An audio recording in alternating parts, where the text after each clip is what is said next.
एक छोटा सा गांव था, नाम था चमलपुर।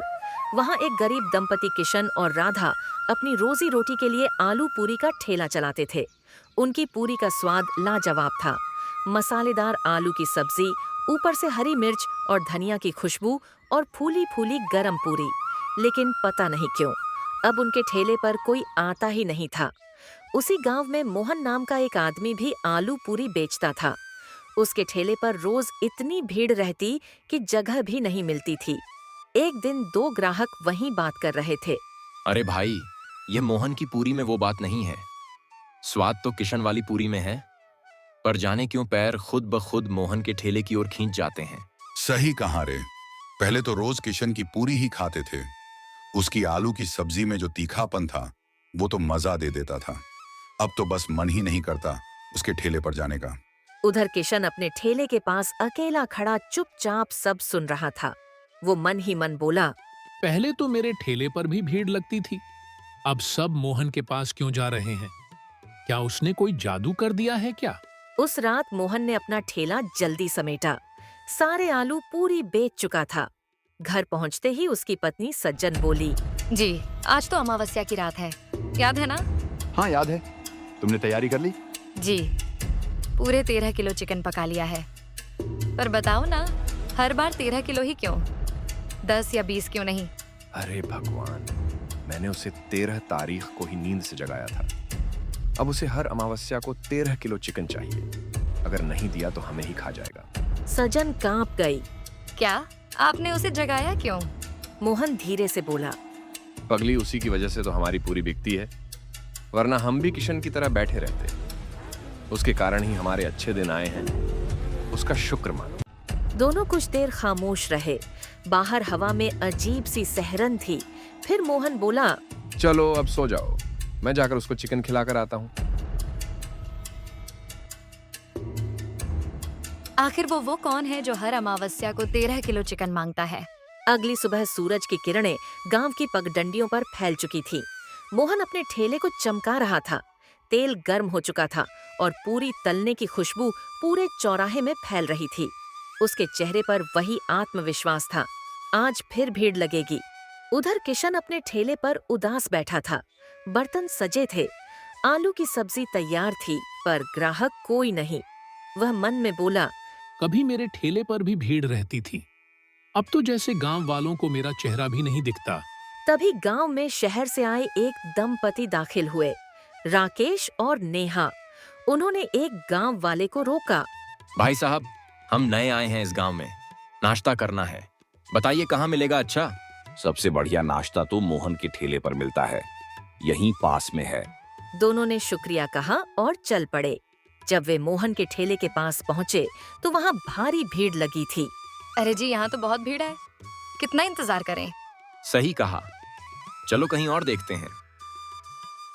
तभी नेहा की नजर पास में पड़े एक सुनसान ठेले पर पड़ी। देखो उधर वो ठेला कितना साफ है और खुशबू भी कितनी अच्छी आ रही है। हाँ चलो वहीं चलते हैं। वो दोनों किशन के ठेले पर पहुंचे। किशन ने उन्हें देखकर मुस्कुराते हुए कहा, आइए सर मैडम, गरम गरम आलू पूरी दूं? हाँ भाई, 2 प्लेट देना, पूरी एकदम फूली हुई होनी चाहिए। किशन ने स्नेह से 2 प्लेट परोसी। दोनों ने पूरी चखी। वाह, ये तो वाकई लाजवाब है। सच में भाई, तुम्हारी पूरी का तो कोई जवाब नहीं। पर एक बात बताओ, इतने बढ़िया स्वाद के बाद भी यहाँ कोई ग्राहक क्यों नहीं? क्या बताऊं साहब, उस मोहन ने कुछ जादू कर रखा है। गांव वाले अब मेरे ठेले की तरफ देखते भी नहीं। आप शहर से हैं, इसलिए बच गए, नहीं तो आपके पैर भी उसी के ठेले की ओर खींच जाते। अरे भैया, ऐसा कुछ नहीं होता, अपने कर्म देखिए, जादू टोने पर क्यों दोष डालते हैं? इतना कहकर दोनों चले गए, पर उधर मोहन यह सब दूर से देख रहा था। वह तुरंत अपना ठेला समेटकर जंगल की ओर निकल गया। अंधेरा गिरने लगा था। जंगल के भीतर वह एक पुरानी गुफा में दाखिल हुआ। भीतर से कुछ मंत्रों की आवाज आई। हवा भारी हो गई और ठीक 10 मिनट बाद वह पसीने से तर हांफता हुआ बाहर निकला। अगली सुबह वही शहर वाले फिर नाश्ते के लिए निकले।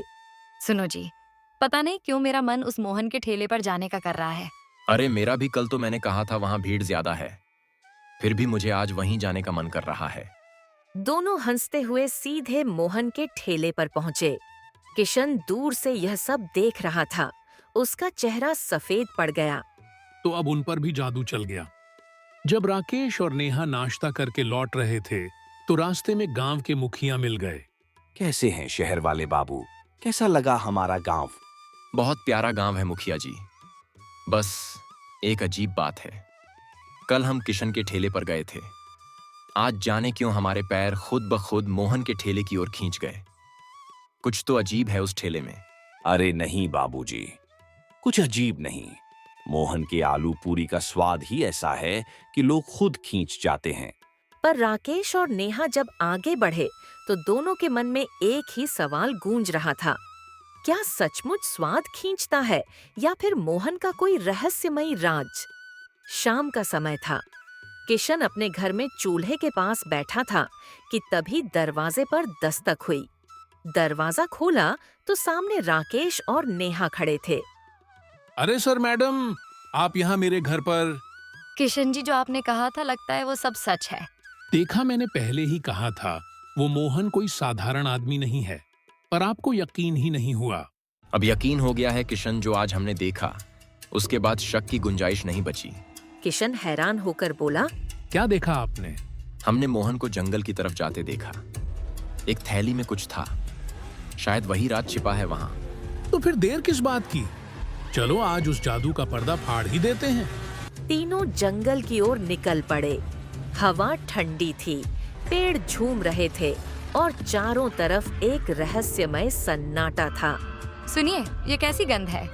चिकन की खुशबू जैसी। लगता है मोहन ने ही चिकन लाया होगा। दूसरा कौन जंगल में चिकन लाएगा? कुछ दूर जाने पर उन्हें एक पुरानी गुफा दिखाई दी। गुफा के भीतर से किसी के बड़बड़ाने की आवाज आ रही थी, जैसे कोई मंत्र पढ़ रहा हो। किशन सुनो, यह आवाज मोहन की लग रही है। मुझे डर लग रहा है, वापस चलें। नहीं नेहा जी, अब पीछे नहीं हटेंगे, चलिए। तीनों धीरे धीरे गुफा के अंदर गए। उस रात के बाद किशन, राकेश और नेहा को किसी ने फिर कभी नहीं देखा।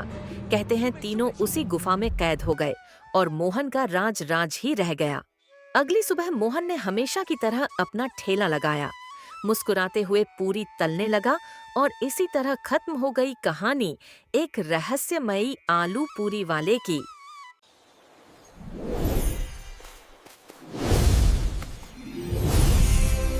कहानी अच्छी लगी हो तो लाइक सब्सक्राइब जरूर करना।